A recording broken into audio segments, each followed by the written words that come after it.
what you kind of want to remember with the lakes is the food is in the shallows, the food is on the shoals, but the fish will come up into those shoals or onto those shoals to feed. So that's something to really remember, because a lot of people just go to like, oh, it's really deep here right off the shore, but there's no food there. Welcome to the Destination Angler Podcast, the podcast for anglers who travel. And I'm your host, Steve Haigh. We go right to the source, the local guides and experts, to build your knowledge of top fishing locations around North America. It's a big world out there. Now go and fish it. I'm going away for a while, but I'll be back soon. Whoa, whoa. You can join in the conversation with our Facebook group called the Destination Angler Connection. Please check that out when you get a moment. And if you enjoy the show, we'd sure appreciate it if you could give us a 5-star review wherever you get your podcast. And today, our destination are the Alpine lakes and streams of Rocky Mountain National Park in beautiful Colorado. And our guest is expert backcountry guide and fly fisherman Tom Caprio with 5280 Anglers out of Arvada, Colorado. Tom specializes in backcountry angling. In fact, Tom has lived in Colorado for 36 years and has fished Rocky Mountain National Park and the Rocky Mountain backcountry for most of his adult life. He's an avid hiker, camper, and backpacker and has explored most of the wilderness areas, rivers and canyons and national forests in Colorado, and has been to many western states fly fishing. So if you want to escape the crowds and the heat down low, Tom is here to enlighten us on the amazing fishing opportunities at altitude in this spectacular part of the world. Tom, welcome to the show. Thanks, Steve. Great to be with you. Yeah, man, I'm really excited about this show. I've been kind of dreaming about doing a podcast on high mountain lake fishing because it's something I just really have a passion for. But before we get into that, so you were out today with some clients. How was the fishing? The fishing was really good. We were actually not too far from Rocky Mountain National Park on the Colorado River. Had a really big trico spinner fall. It was clouds and clouds of tricos out there, so that went really well. And we had a beginner and her dad out, and she caught some fish. He caught some fish, and had a really fun time on the river today. Nice. And you were telling me for the show that you were nymphing trico spinners. Tell us about that. How does that work? Yeah, we were. So there was so many bugs in the air, and then when they come down to the water, if the fish aren't coming up on the spinners, on the dries, then they'll eventually, because they're so small, they'll end up sinking. And so a really good technique after the spinner fall on the tricos is to actually sink the trico spinners and just kind of nip them behind weights. And that can be super effective, especially when they're not coming to the surface. But even if they are coming to the surface, those fish are eating them. There's just so many of them. And of course, the trico, when you're fishing dries and stuff, that can be a tough hatch to fish because the fish will slurp them anyway. But that's a really good technique to use. But it was quite the cloud of tricos. It's like if you were looking the wrong way with the wind, you're eating them. So they're not quite too tasty for me anyway. But yeah, I'm sure you had some live samples in your fly box at the end of the day. Absolutely. So yeah, it was pretty fun today. That's great. Well, there's a tip for you guys, everybody out there listening, nymphing trico spinners. All right, so let's jump into altitude fishing here. So how good can the fishing be at altitude? Well, it can be exceptional, Steve. There are days, if you hit it right, that, me personally with friends and everything fishing the backcountry, I mean, we've had 50, 70 fish days each in the backcountry if you hit it right. So, and there's also places that some of these places will have bigger fish and less fish. So sometimes you'll get into just larger fish and less numbers, but they're just, big, beautiful fish as well. So it can be really, really good. It also they can be super picky as well. So just like anything else, it kind of depends on the day, depending on when you hit it. Yeah, right. And so it depends what you're looking for too, I guess. Absolutely. Can you get into trophy fish at altitude? I mean, do they get, what's the size of them up there? Well, you can. I know in Colorado, the high country, there's a lot of cutthroat lakes at the high country. And if the profile of the lake is good for big fish, and that means a combination of depth, spawning ability or lack of spawning ability, enough shallow areas for bug life. And with depth, we're meeting it has to be deep enough so that the fish don't winter kill in the wintertime. And typically that's 12 to 14 feet at least depth-wise. Okay. And then as far as spawning ability, the thing to realize with high country lakes in particular is there's a limited amount of biomass, there's a limited amount of food in these lakes. So the more fish you have, the less food per fish. So in reality, when people think about lakes and fishing lakes, you think about, well, it'd be great if there's a bunch of ability to spawn for these fish. But in reality, when they have a bunch of ability to spawn, then there's more fish in the lake, so the fish don't grow quite as big. So that's one thing that helps grow them. So as far as size-wise, I mean, there are places in Colorado that, there's cutthroats up to, 20 to 25 inches in some of these lakes. So they can get very large. In Rocky Mountain National Park, I've seen fish up to 18, 19 inches in the park. And that's actually really good. The thing to realize with these high altitude lakes is there's very limited growing season for them. Yeah. These lakes will ice off. Typically, some of the early ones could be at some of the higher elevations, it could be in early June. There's other ones that, depending on how much sun they get and everything, they might not ice off until mid-July. And then they freeze again, late September into October and stuff like that. So there's a really short growing season. So for a fish to get to those kind of sizes, there's got to be a lot of food available for them as well. I see. But yeah, absolutely. There can be some really nice sized fish. We actually were up in the Flat Tops Wilderness in Colorado a couple of weeks ago, and we were catching lake trout up to 22, 23 inches in one lake. So that was really cool as well. You don't get a chance to catch lake trout too often.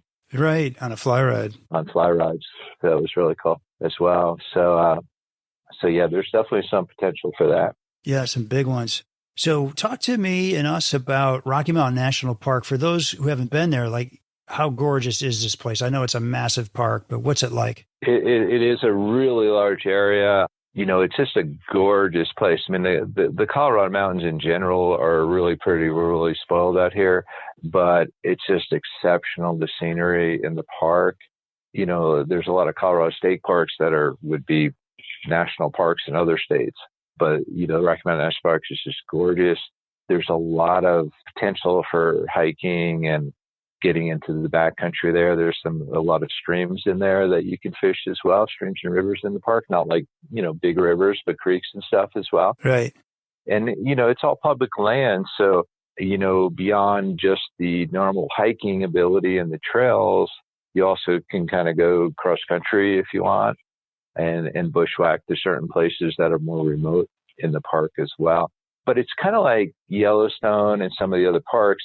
If you're able to walk, a half mile away from the roads, you'll lose most of the people fishing wise, if not all. There might be some hikers still out there, but for the most part, there's not as many people in general that want to, put in the energy to get away from the road. And then, so that eliminates a lot of folks. And then as far as fishing wise, that eliminates even more. So it's really a great place. There are certain areas that do tend to be a little busier than others, like the areas a little closer to Estes Park on the east side that's the main entrance on the east side. And then once you get over to the west side, it's a lot less busy. The northeast portion of the park, which actually has access through Poudre Canyon. I know you had a podcast with the gentleman from that, right, on the Poudre River up there, so you can actually access from up there as well.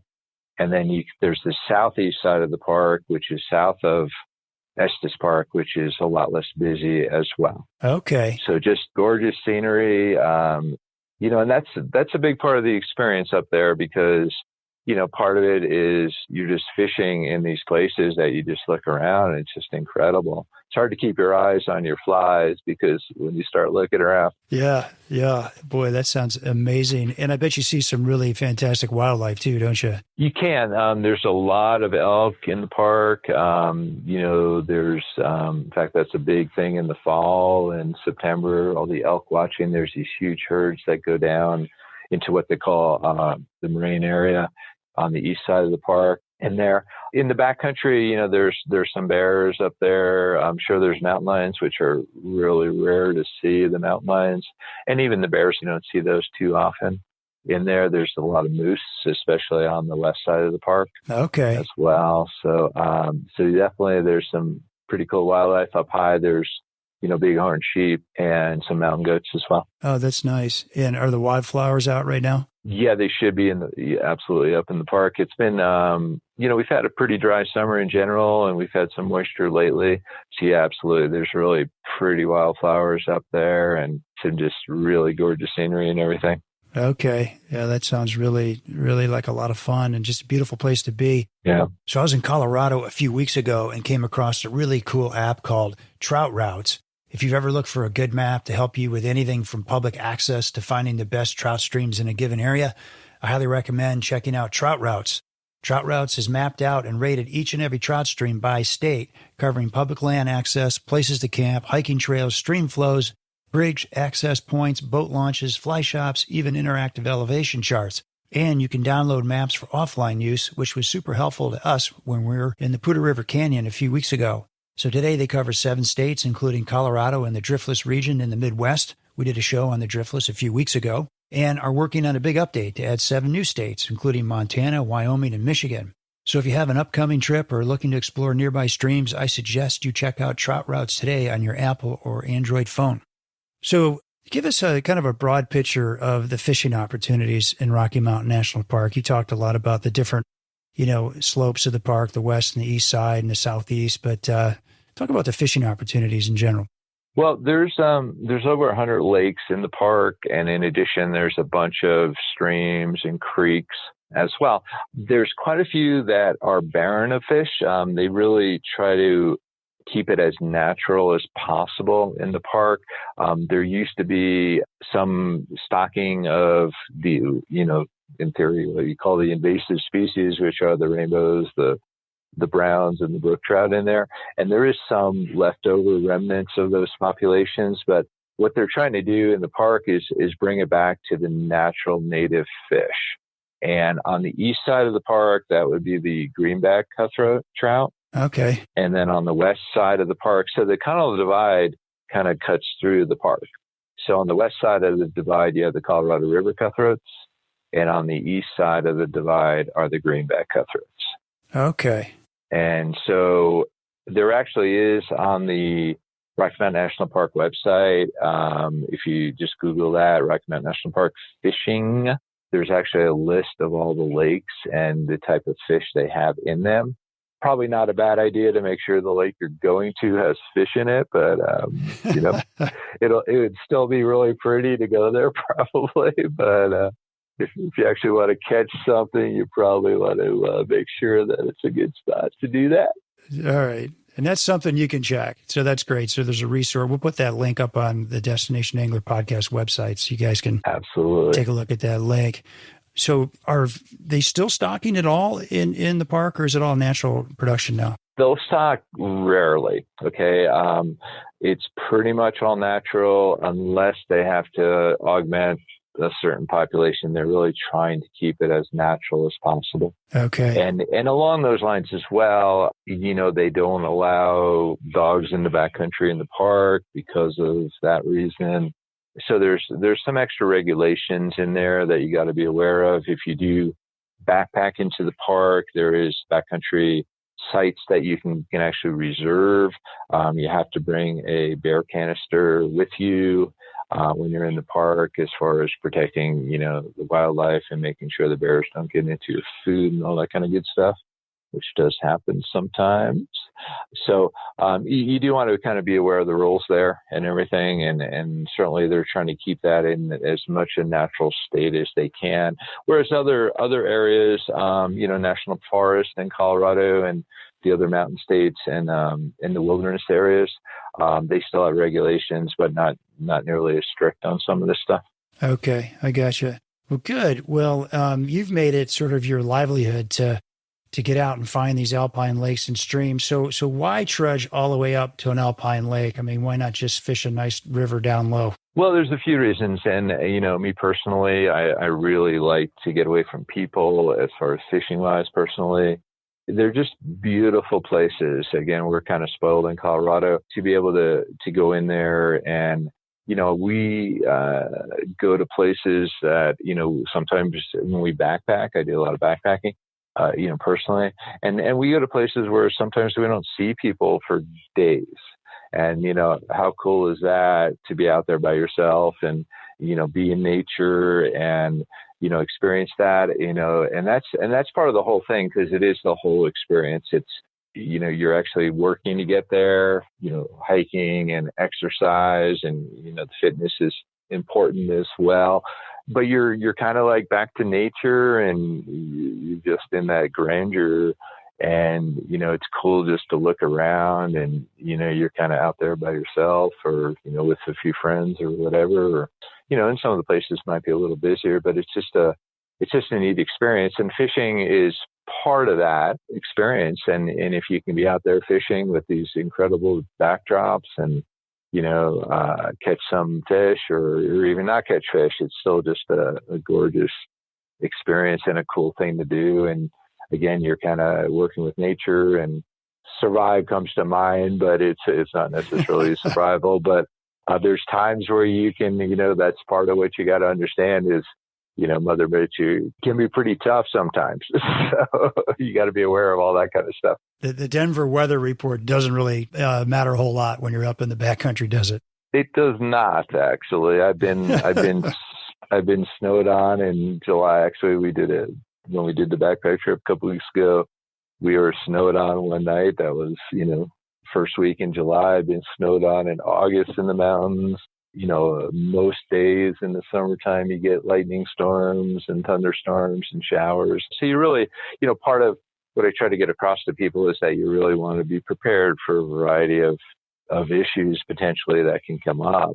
And this way you're not, a statistic as far as, people trying to come and find you or rescue you or whatever. Yeah. So that's all part of, being aware of stuff in the backcountry. But again, it's just, when you can be out in nature and be away from people and be in these really cool places and get some exercise, and it's just a really neat experience to do that kind of stuff. And people that haven't experienced, they're just amazed at, some of these places that you can get away to. Yeah. I mean, if you just Google online, Rocky Mountain National Park, fly fishing, backcountry, those sorts of things, you will see some absolutely amazing pictures. I was just reading a blog from somebody about the park, and it's just gorgeous. So I've done a lot of backpacking, up through the Beartooth Range in Montana, and same idea, only, you've got grizzlies that you got to look out for up there, but it's the same idea. Just beautiful.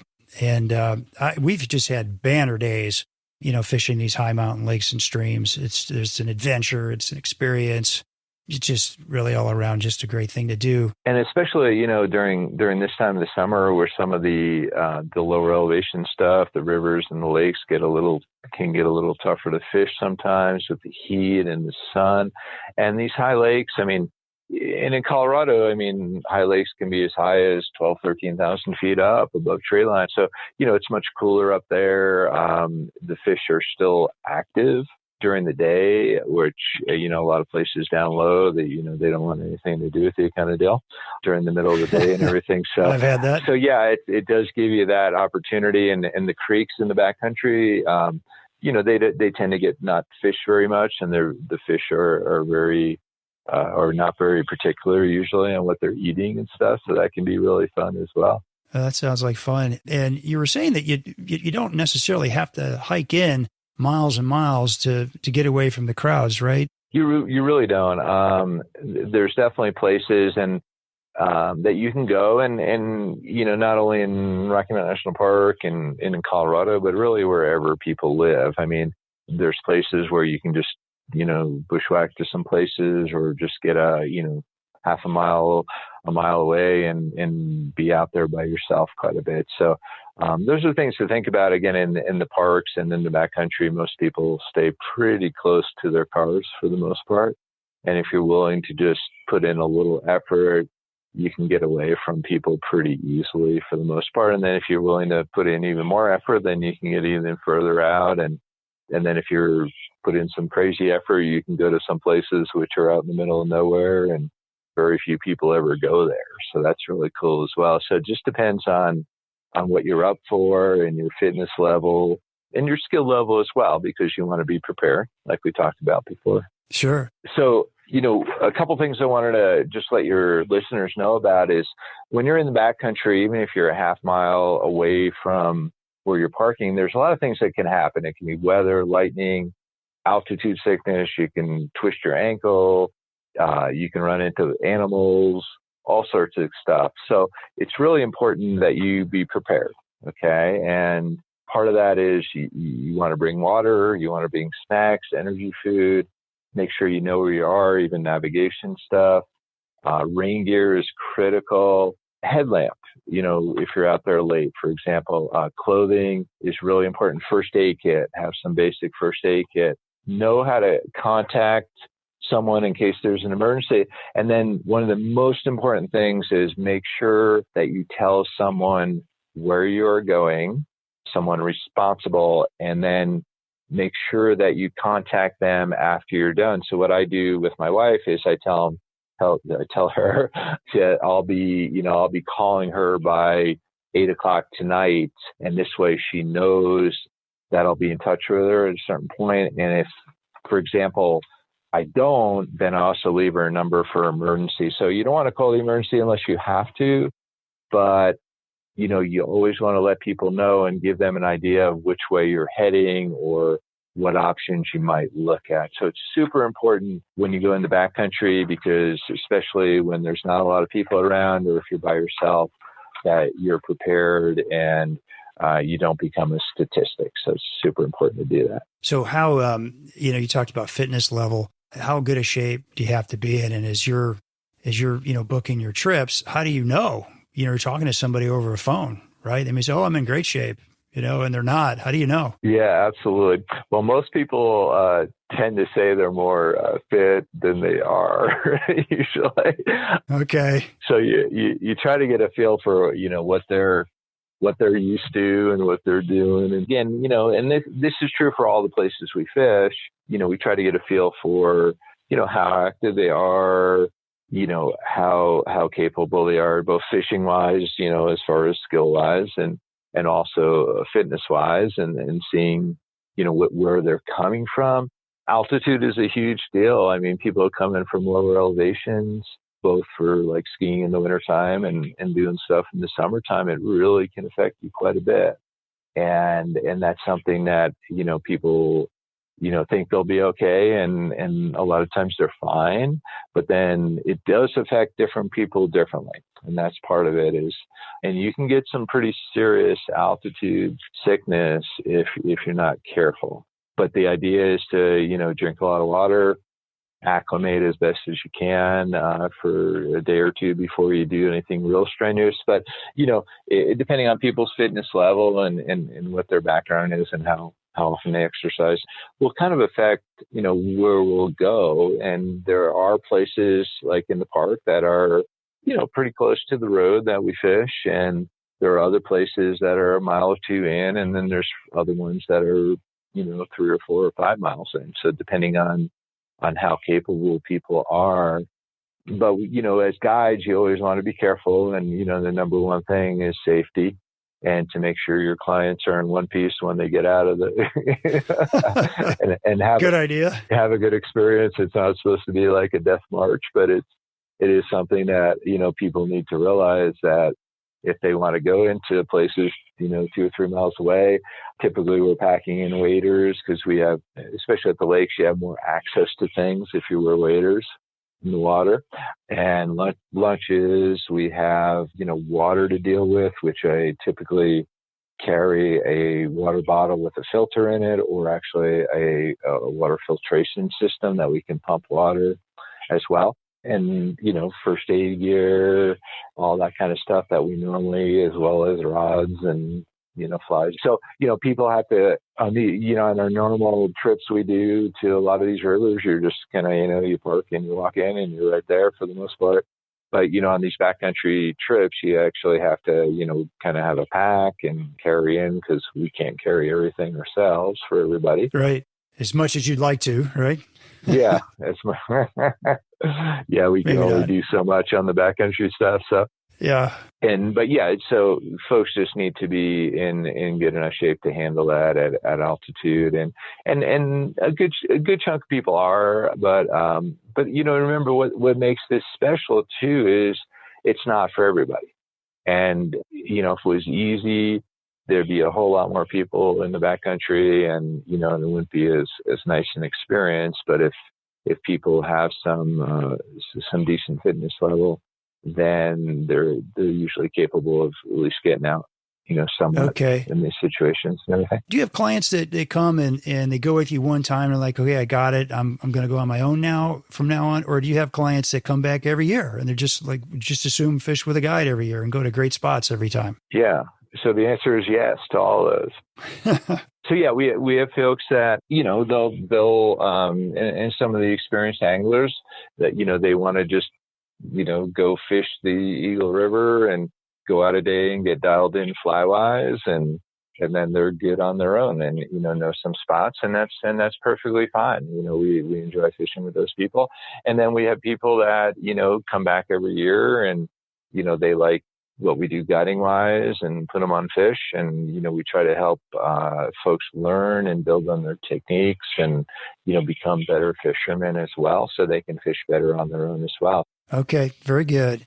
So let me ask you this. You and I were talking before the show about like how you size up the potential of a new lake, and you've got sort of a system for doing that by just looking at maps, right? Yeah, well, part of it's looking at maps, and there's a few other things involved, like I mentioned kind of previously, as far as the size potential versus the number of fish in a lake.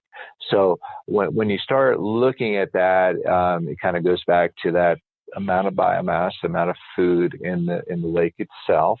And as I mentioned previously, it's like the more fish are there, the less food per fish, because the amount of food in the lake is sort of pretty much a set amount for the most part. So when you start looking at this, and I mentioned that spawning ability or lack of before. So if you have a lake that has, an inlet, and of course trout, they need running water to spawn. Okay. So to fertilize their eggs and everything. So if they don't have running water, of course, lake trout are not really true trout. So they're chars, so they don't actually need running water. But as far as the cutthroats, the brook trout, brown trout, rainbow trout, they all need running water. So if you have an inlet or outlet stream, that's going to be necessary for a self-sustaining population. But if you have an inlet or outlet stream that's a low gradient coming in or out for quite a while, that's going to have a lot more spawning potential than an inlet or outlet with like a steep gradient. So if you look at a topo map of a lake, you can kind of tell those inlets or outlets. Of course, if the topo lines are really close together, that's going to be a steeper situation. Sure. So that's part of it. You could also look Google Earth on a lake and see if there's enough shallow areas. The shoals that are in the lake, the shallow areas are where the food are. So the more shoal areas they have, the more food potential there is. But there also has to be enough depth in a lake to allow the fish to not, or allow the lake to not have the winter kill that we talked about before.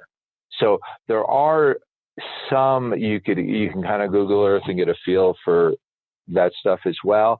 Of course, when you look at a topo map, if a lake is real steep on the topo on one side, the actual land on one side, that typically goes right into the lake. So that gives you a feel for where the deep parts of the lake are versus the shallow parts as well. Okay. So all that's super important. So if you have a lake, and there's lakes in the park like this that have a lot of spawning potential because of those low gradient streams that are in and out of the lakes, then typically those lakes are going to have more fish, but not as big a fish. I see. Okay. And those are fun lakes to go to because you have the potential for catching more fish in those lakes. But typically they're not going to be the biggest fish. Okay. Huh. Now on the flip side, if you have a lake that has very limited spawning ability or spawning potential, I should say, and it still has those other qualifications like the shoal areas and enough depth to avoid the winter kill, then those lakes typically are going to have bigger fish. in those as well. Oh, interesting. And I've been to a ton of lakes over the years, and it really does hold up. Now, the other areas in Colorado beyond the park, they actually do a lot of stocking high mountain lakes by airplane. Okay. And some of those lakes actually don't have any inlets or outlets. So they don't have any spawning ability, but because they fit the other parts of the profile of a really good lake for growing big fish, they can have some very large fish in those lakes as well. So whereas most people think like, hey, we want as much spawning potential as possible, and that's, something that is helpful to have more fish, but it's not helpful necessarily to have bigger fish in those lakes. So it really does work like that when you start looking at some of these high country lakes. Okay. That sounds great. Now, you mentioned earlier that you lug your waders up there. Do you always do that? Yeah. So the wader thing is this. Number one, these lakes are still super cold, even in the middle of summer, the higher lakes and everything. Now, if you go into lower level lakes, they're not going to be quite as cold. But again, the colder the water, the more active the trout will stay as well, within reason, of course. So, yeah, I just feel like having waders gives you access to a lot more of the water in the lake. And when we start talking about, accessing, and some of these lakes are ringed with timber. So, being able to get out a little bit is really helpful, and to be able to access it. We were in the flat tops a couple of weeks ago. We were at a lake that had this big island, or actually a couple of lakes had an island. I actually walked across to the island, across the shoal, and was able to fish off the edge of the shoals. And I wouldn't have been able to do that if I didn't have waders and everything. And it really does limit you. And I know a lot of people don't bring waders, but what I do bring is I bring like super lightweight waders, and then I've got wader boots that are very lightweight as well. Okay. So obviously, if you bring like the heavy wader boots that soak up the water and your normal, heavyweight waders, that adds a lot of pounds to what you're going to do. So, part of what I talk to people about is when you're doing the backcountry stuff, especially if it's a further in trip, 3, 4, or 5 miles or more, you want to bring all the necessary things, but then you kind of try to get as light as you can with all those things. And then you eliminate a lot of stuff that's just miscellaneous stuff that you don't need. So there's things that you really do need for both fishing wise, safety wise, water wise, food wise. And there's other stuff that are, really not necessary. But I kind of consider waders, as far as the fishing end of things, is a really important thing to have, as long as you're, not having those extra stuff. And I know you've been to a lot of these lakes, like in the Barrett Dukes, you said, and everything. I mean, do you typically bring your waders or no? I have not. No, actually, the first time I ever did this, I brought waders in, and it was just, it was nice to have them, but it was just a lot of weight to drag, 4 or 5 miles in. So we've typically just kind of worn, a pair of sandals that I can jump in the water for as long as I can stand it, Yep. and fish in those shallow areas, But I kind of like what you're saying, though. Lightweight waders and wading shoes. Yeah, I mean, I can tell you the names and stuff if you thought that was helpful for your people. But Sure. I use there's a super lightweight Patagonia waders that are super thin. They weigh like nothing, and then but they're really thin though, so you end up having to bring like a layer for the bottoms, like a lightweight. The Patagonia's got those kind of puffy pants that are really light, so I'll wear those underneath. Yeah. And then as far as the boots go, the lightest boots I've seen are actually Chota makes a pair of boots that have like mesh sides to them, and they don't suck up the water. I mean, they're not the greatest if you hit a rock on the side of your foot kind of deal, but they're super light. I mean, and I bet you between the waders and the boots, it might be 2.5 pounds total. Oh, wow. Well, that'd be worth it then. Yeah, it's really something that you might look into with that. But again, it just gives you access to more stuff. So you think about like inlet streams and outlets to be able to kind of cross those and move around the lake. And again, it's, you could say, hey, you can tolerate that cold water, but that's, if it's raining or, the weather comes in, that can get pretty chilly in a hurry. Now, if you're just going back and doing some backcountry streams that, I wouldn't hesitate to wet wade if it was a nice day in that kind of situation, and just bring, the neoprene booties kind of things, the Sure. socks, and just wader boots or something like that, or just hiking boots that you can wade in. And, that stuff, you're moving, you're in and out of the water. So in that kind of situation, it doesn't make a whole lot of sense to do waders, like the zip off pants, the quick dry pants. Yeah. But if you're at a lake again, you don't have to, but I know it just gives you a lot better access. And, the thing to remember too, is sometimes when there's a lot of trees around, you kind of need to get out in the water to cast a little bit. And it's not like the fish tend to be like out in the middle of the lake, but it just gives you better access. It's nice. Yeah, no, it's nice. As well. Well, shifting gears just for a minute, I want to hear a little bit about your story, Tom. So I know that you came to Colorado when you were a youngster, right? But how'd you end up, doing what you're doing today? Actually, I grew up in New Jersey, and I went to college in Vermont, actually, University of Vermont, where I went to a ski area recreation management program. So I've always kind of been in that recreation business and everything. And then I went skiing in Utah my senior year. I actually worked at a ski area in New York State that winter after college, and then there was no snow, and we skied in Utah that winter, and they had like 180-inch base and powder every day. And I'm like, I got to move out west. And I have a cousin in Denver. Hooked. And I call my cousin, and I'm like, can I stay with you for a couple of weeks? And about 2 or 3 months later, after I stayed with him for 2 or 3 months, he finally kicked me out of the house. He kicked you out. Yeah. So I kind of came to Colorado for the skiing and everything. And I actually have a travel business I've had for a really long time that deals with skiing and it's like a tour operator kind of business, and skiing meetings, rafting, group trips. So I've always been in the trips kind of business and the service industry and everything. And then I started fly fishing. I mean, I always spin fished and bait fished, and started fly fishing after I came out here. And I've always done a lot of hiking and backcountry stuff. We used to do backcountry with spinning gear and stuff before I got into fly fishing.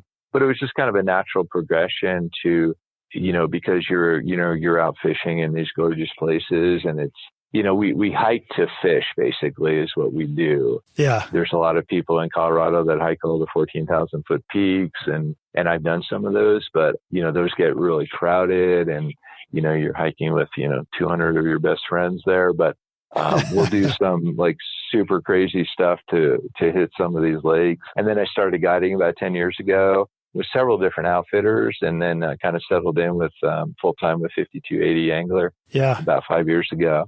And that's been really great because we have a lot of good permits for public water, a lot of different river systems and lakes. We have a lot of great private water options as well. And then we also have these backcountry options. So it's really fun with, we fish everything from the popular tailwaters to some small creeks and lakes and some bigger rivers as well. And then we do have, a certain amount of clientele that is willing to, put in some energy to get into the backcountry and everything. That's great. And they got you to take them. Yep, absolutely. And I enjoy getting out with people, and, especially going to places that are less busy and less people, because I think it's just a nicer experience. Fly fishing is what people picture for fly fishing. And, again, we put people on fish in these popular places as well, in these technical tailwaters. But there's days at those places which are just crazy busy, and, you're looking up and down the river, and it's like, trying to make a living here. I have no place to put these people to fish some days. And it's like, you still have to get them into fish, but it's, it's a challenge some days.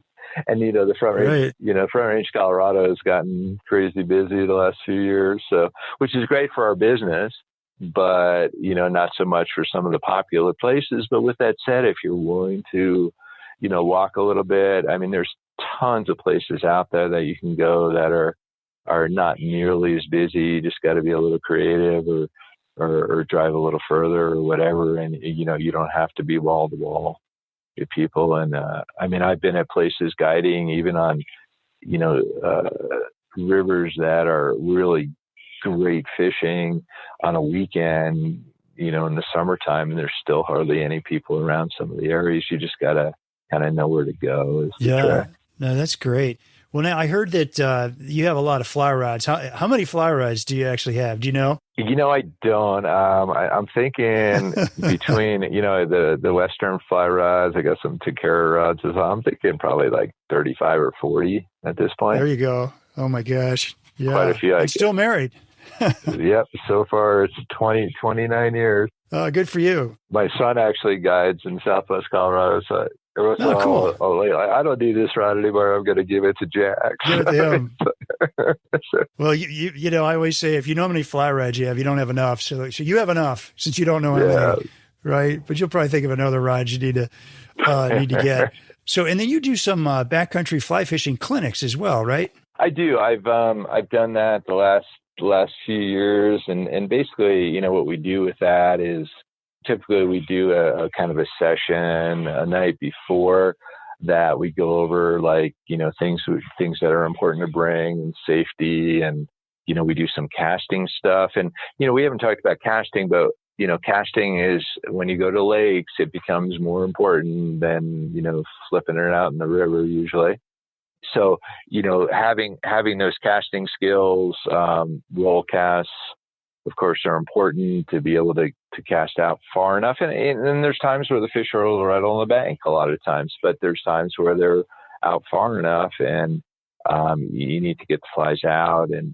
So we do some casting stuff, and even like for creeks, like bow and arrow casts, sideways casts, things along those lines, just to introduce people to some of these trick casts that when you're in brushy places and need to get it into tight spots, you can, bow and arrow it into places, and people, and even super experienced people are like, wow, that's a really cool thing to do. So we go over all that stuff, and, like I mentioned, safety, weather issues, water, altitude, all that kind of good stuff. And then we actually go out a day, and it's usually a group of, 4 to 6 people or whatever on those trips. And then we actually hike in a day and do what we're talking about and fish all day. And we go over fishing techniques and, where to fish in the lakes. Oh, that's great. Different techniques, different ways that you can fish, and and usually we'll go to a place that has both a lake and a creek, so we can fish it both ways. I see. Okay. So that's going to go. So we do that, and then we also do, we do day trips into the high country as well, or the backcountry as well in the park. So Tom, tell me, what are the predominant food sources for trout at altitude? Absolutely. Well, that's a great question, because it is, or it can be different than the lower elevation stuff. So, so typically, just like everywhere else, you've got midges in the high lakes, and as you have midges everywhere. There's also, depending on the elevation, there can be calabatis, which are the lake mayflies. We actually hit a big calabatis lake a couple of weeks ago on that backpack trip that was about 11,000 feet, which was really high for calabatis. There's caddis in some of the lakes as well. If you get a little lower elevation, you can get into damsels and dragonflies. There's scuds in some of the lakes, the high lakes. And the lakes that have scuds tend to grow if the conditions are right, based on those profiles of those lakes. If the lakes with scuds can get some really large fish in them, because they're eating shrimp all day long, basically. So that can be really, a great food source as well. Of course, when the fish are spawning, the fish will eat eggs, their own eggs and everything. There are mosquitoes at a lot of these lakes, or most of the lakes. Yeah. Some worse than others, as we all know. So those are going to be effective. Those, mosquitoes are midges, basically. There's miller moths, depending on the year, that are, kind of migrating miller moths and everything as well. And then, of course, some of the fish will feed on, small fish, so streamers will work as well. But that's typically what you get into. And again, depending on the elevation and the water temperatures, as always, make a huge difference with all this stuff as well. Yeah, how so on water temperatures?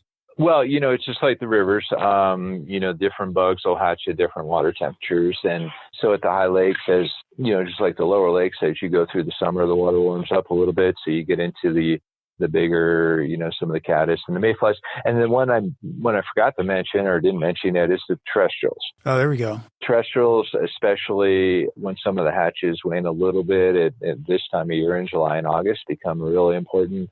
So there's terrestrials that live around the lakes. Ants, if you have a wooded lake, beetles, some of the lakes might have some grasshoppers on it. I've seen, I've been at lakes where they eat ladybugs in the lakes. We actually had a lake.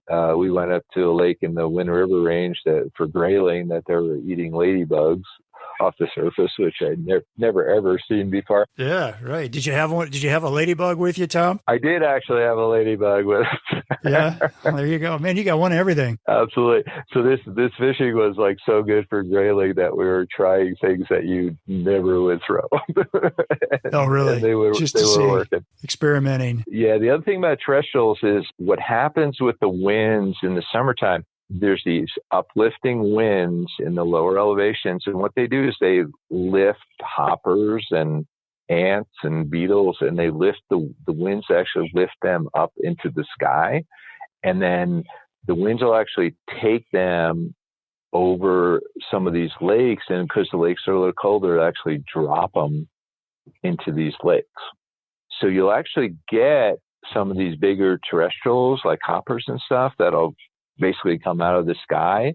I mean, you're not going to see them come out of the sky, but so they'll actually eat. So some of these bigger flies that you'll use on the lakes, like chubby Chernobyls and big stimulators. Yeah. Will imitate some of these bigger terrestrials, and you'll be like, why are these fish eating a size 12 chubby Chernobyl? And that's partly, I'm guessing, because they're used to seeing them every once in a while. Sure. So those are things that people don't realize, that you get some of these bigger terrestrial insects on some of these high lakes, but they're not coming from locally. They're coming from down in the valley. No kidding. Oh, no kidding. It's that far. Absolutely. So it's not just like 15, 20 yards from the lake they're blowing in. They're actually coming up the valley even.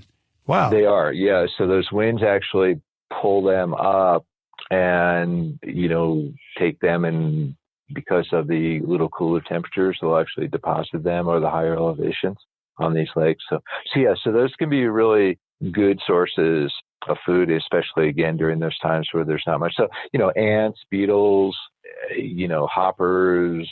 What about leeches? Yeah. So some of the lakes do have leeches, or again, sometimes it's just something that looks buggy and, or it looks like a food source. Some of these lakes, they have, I've seen like suckers and things like that in some of the lakes. I'm not totally sure how they're getting up there to some of these places, but they will eat, they'll eat other fish. And so, they'll eat juvenile fish. So, woolly buggers and things like that are really good, especially when you're searching. And that's, we haven't talked about that yet, but when you come to a lake and start looking at it, if you want to get into that, we can talk a little bit about. Sure, let's do that.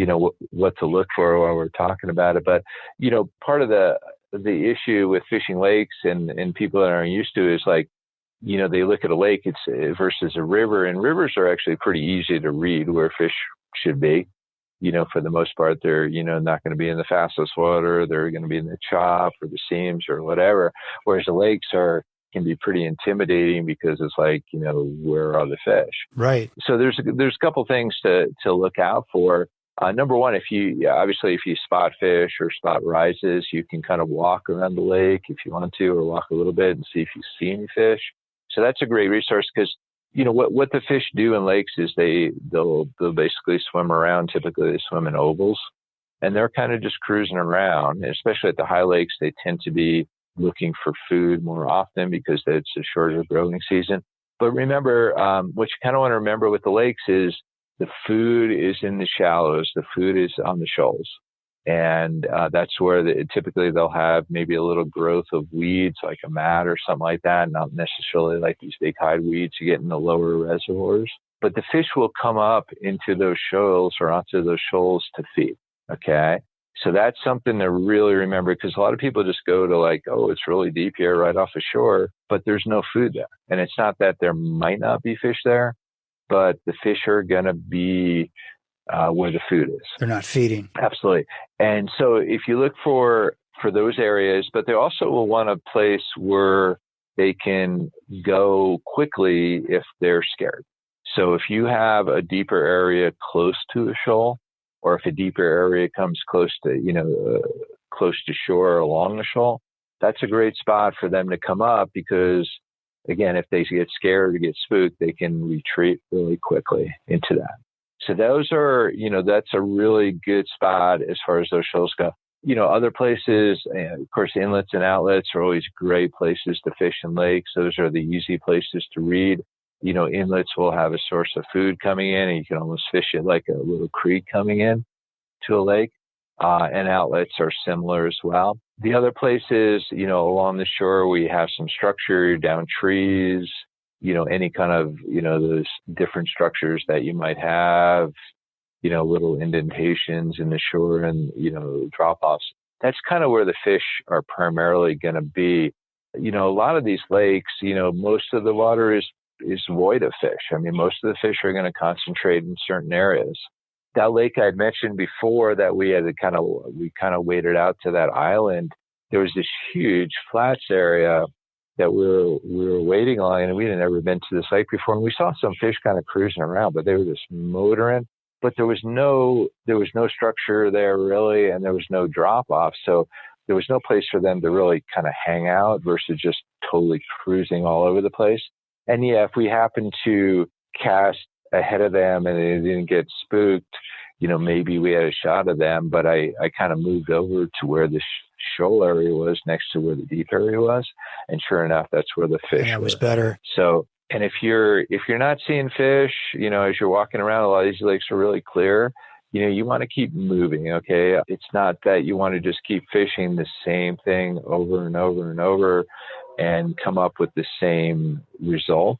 Yeah. And if you have fish rising or whatever, and you beat them enough, just leave them alone and move on to some other fish, because sooner or later they'll spook or whatever. And again, it can be like crazy easy at these lakes. And I've seen it where, if you don't have the perfect imitation and put it right in front of them, they don't want anything to do with it. And everywhere in between, people kind of think that, and it's kind of like you're thinking like, oh, I hiked 3 miles to get here and put in all this energy, or 5 miles or whatever, and these fish should be really easy. And it's not always that way. It can be super challenging, especially on the big fish.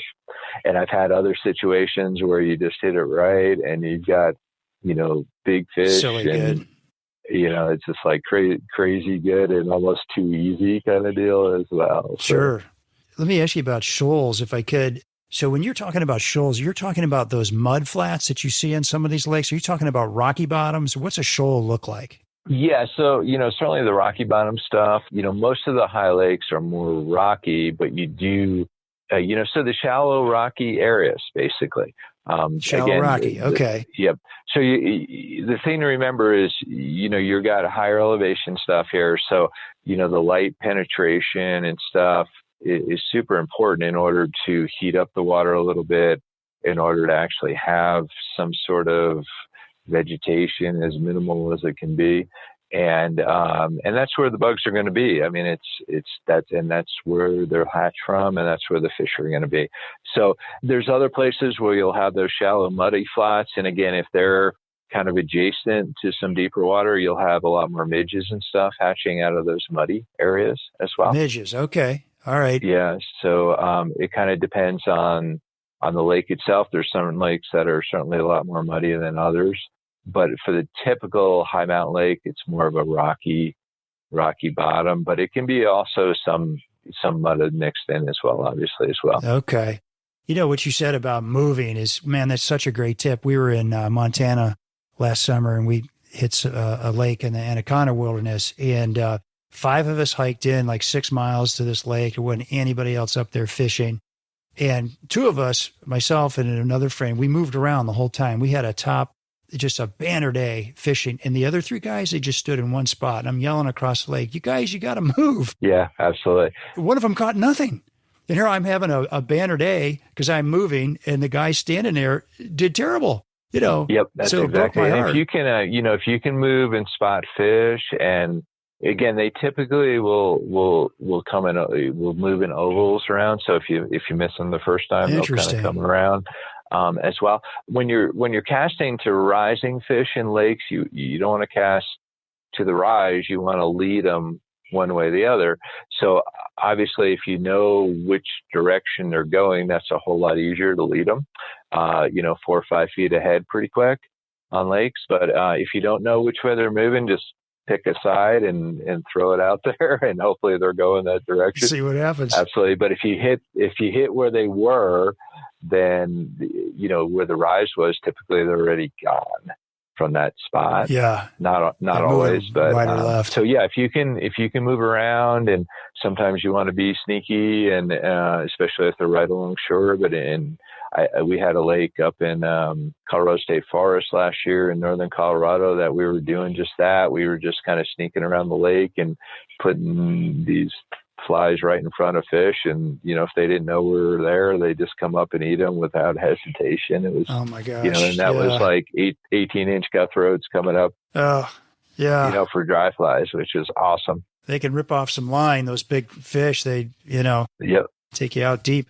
So tell me about your gear setup. See, we talked about your waders. Like, what are you taking? A 9-foot 5-weight up there? Are you doing ever sinking lines? What kind of tippets are you using? That kind of thing. Yeah, absolutely. So, typically what I'll bring, and one thing you do want to bring is actually an extra rod. Okay. Cause you get up there, and what happens if you break your rod, right? Then you're pretty much out of luck, right? And you've kind of wasted all that energy getting up there. So I'll bring an extra rod in general with me.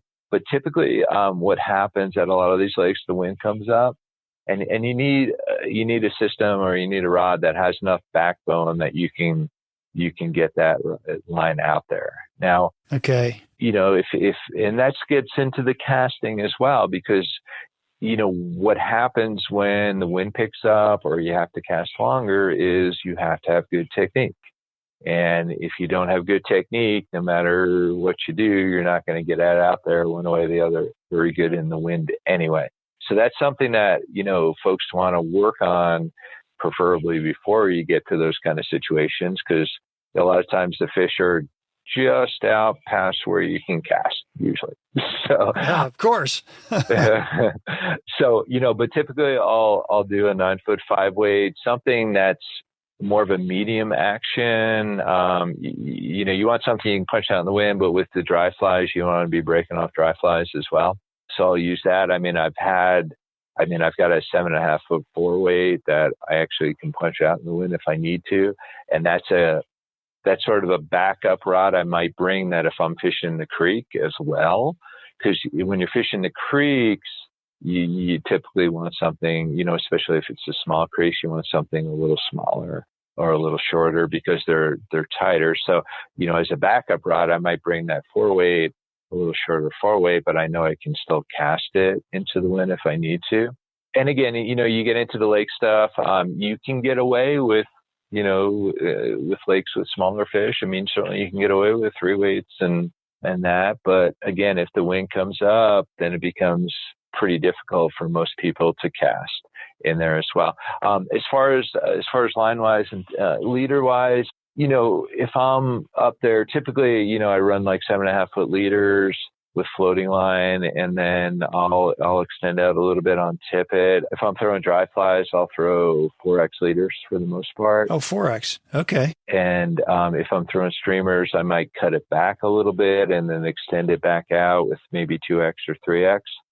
Typically they're not crazy leader shy. Every once in a while you get into a situation where you're throwing smaller stuff that you need to go down to 5X or 6X maybe, but rarely do I do that. So if I'm casting to a fish, I'm sight casting to a fish and I'm getting refusals, it's probably not the leader you're saying, it's more than likely something to do with your fly or your presentation? Yeah, overwhelmingly, and the same thing is true on rivers, people even in like the popular tail waters we fish, like of the Deckers on the South Platte and, Dream Stream. I mean, people talk about fishing 6X and 7X and, all us guys are fishing like 4X. I mean, we typically fish like fluorocarbon 4X, but, it's so much more about presentation than it is about your tippet. And there are times where, yes, it does make a difference, but most of the time it's more about the presentation and the fly. Now, if you're throwing a size, 22 fly, you got to get down to where it's more natural. So you're not throwing 4X with that, obviously. But, I would stick with the, little heavier stuff unless you really need it. But I would think about your flies more and your presentation. If you're slapping the water, things along those lines will be more important. And, maybe you're, spooking the fish and then check your flies, obviously, if you're too big or too small or things along those lines. And certainly, if you exhausted all those things and you're still not getting, or you still are getting rejections, then I would certainly try to drop a tippet size and see if that makes a difference for you. Or maybe you can extend out a little bit as well. Okay, good points. Tom, speaking of flies, what would you say are your top must-have fly patterns for alpine lakes and streams? Great. Well, that's a great question. I mean, there are situations where they do get pretty particular and, some of these, really specific patterns are helpful. But in general, most of the time I'll kind of start out with like a chubby Chernobyl or stimulator, like a dry dropper kind of situation, and drop, a beadhead nymph, like a Prince, beadhead pheasant tail, soft tackles, things along those lines, and then kind of, throw it out there and slowly strip it in. There'll be situations where, like I mentioned before, like some of the different terrestrials like ants or beetles, hoppers, things along those lines are really helpful to have. As far as other things that are helpful when the midges, are more prevalent, when the water's colder, I'll drop like rainbow warriors, midge emergers, different various midge emergers, things along those lines. Parachute Adams are great flies in general patterns. If you cut the tail off, they can look like midges. If you keep the tail, then, they look more like mayflies. So things that are more generalistic patterns, like versatile, are good. Yeah, are very versatile, and you don't have to have as many options as well out there. As far as I also use an older pattern called a woolly worm. Yeah. If you strip that in, that's kind of an old time pattern with the red bud on it usually. What is that imitating in a lake? Well, there's a good question. There's because they sure eat them, but I don't know what the heck they're imitating. Like a stonefly? I mean, what is it? Well, there's, in the other, I mean, if you had like dragonflies, they could eat that, but it's just kind of a buggy looking thing. I mean, sometimes there's bigger caddis in the lake. It could look like that, but it just kind of looks buggy. And, the thing about the woolly worms, which is kind of like the soft tackle kind of look, especially in the lakes, wherever you fish lakes, is because when you have the soft tackle or that hackle, it just kind of pulsates a little bit. So it looks very natural looking kind of thing. And I think that's really helpful. Certainly like woolly buggers are great searching patterns. So if you go to a place and you're not seeing fish and you need to search faster in the water, throwing out some streamers and letting them sink and stripping them back. And I will, one of your questions before about, do you bring like sinking line or whatever? You can get away with floating line in most of these places, but I typically do bring like an extra spool that I can change out spools with like a slow sinking line. Okay. That I can bring in, strip in like nymphs or a little deeper. But for the most part, again, as we talked about, most of these fish are going to be in the shallows, at least the feeding fish. So that's kind of where you need to concentrate. And, when we did the lake trout lake in the flat tops a few weeks ago, the lake trout are deeper typically. So I was using the sinking line in that lake, but most of the time they hit it right next to shore anyway. So you probably didn't need to. Oh, interesting. Yeah. So they kind of followed it in with that as well. Well, that's a good list. Anything else you want to add to that list? Yeah, I mean, the list that I gave you to kind of put on the website or the podcast site, it has a really good variety of stuff. I mean, there's things like San Juan worms and, egg patterns. If they're, we don't fish to spawning fish, but the fish behind them will eat the eggs. So, some people frown on fishing eggs, but they're a valid source. And especially at these high mountain lakes, it's a lot of protein for these fish, but you never want to fish the fish that are on the beds, but certainly those fish that are eating the eggs that are coming down those side, the feeder creeks and the inlets and outlets are really important. Tossing eggs. Wow. Oh, that's great. Well, man, it has been a great whirlwind tour of Alpine Lake fishing. Thank you so much. I feel like we really covered a lot here. How can our listeners get in touch with you in 5280 Angler? Well, thanks, Dave. I appreciate that. First of all, I wanted to thank you for letting me be on the podcast and hope everybody finds the information we talked about useful. It's always fun to talk fishing with folks. And then I want to remind everybody, in addition, of course, we guide in Rocky Mountain National Park. And if folks are interested in a trip within about 2.5 hours of the Denver area, we do guide a variety of different places. In addition to the park, we guide on all the forks of the South Platte, including, the famous tailwaters on the South Platte. We guide the Upper Colorado, the Eagle, the Blue, also the Arkansas River, the Big Thompson, and a bunch of private ranches, which are really fun, as well as a bunch of public water. And we also guide all year long as well. So if people are out here, for example, on a ski trip or out here in the wintertime, we do guide some of the tailwaters in the wintertime as well, which can be really fun as well. And so as far as, contact information, my cell phone number is 303-601-3727. You can also check our website, which is 5280angler.com. Jay, who's our boss for fly fishing, his email is info, I-N-F-O, at 5280angler.com. And then you could also follow me on Instagram, Tom Caprio Fly Fishing. And, when you're in contact with us, please mention that you've heard about us through the podcast and everything. We'd appreciate that as well. All right, good. All right, we'll get that up on the show notes on the podcast website, and people then will be able to reach out and get in touch with you guys.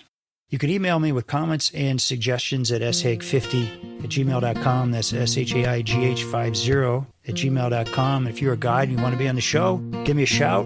Please give us a share, like, or follow on Instagram and Facebook, and be sure to subscribe wherever you get your podcasts.